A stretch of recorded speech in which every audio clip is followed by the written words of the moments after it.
Welcome to Penrose Learning, where we make understanding easy. You begin by making a reliable backup. Export the table or run a full dump so you can restore if needed. Next, locate the exact table name and schema. Case matters in some systems, and list dependencies like foreign keys, views, and triggers. Finally, verify you have drop privileges or are in the DB owner role. Without this, you will get permission errors. Once done, open a safe SQL client or transaction block so you can proceed step by step. Now inspect dependencies using Information Schema or PG Catalog. Find foreign keys and any views that reference the table because dropping without addressing them causes errors. Decide whether to alter or drop dependent objects or to use drop table.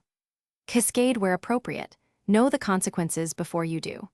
Also check for active locks and sessions, and run this in a transaction or maintenance window to avoid disruption. Make sure to communicate down. Execute the drop table statement. If you chose a transactional approach, run it inside a begin, then drop table schema. Table, and commit when successful. After that, verify removal by querying Information Schema. Tables or attempting a select to confirm the table no longer exists.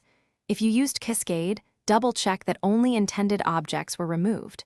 Troubleshooting tip: if the drop fails, inspect foreign key queries and server logs. Then restore the table from your backup and reassess dependency handling before retrying. Thanks for watching. If this was helpful, leave a like and consider subscribing. See you next time.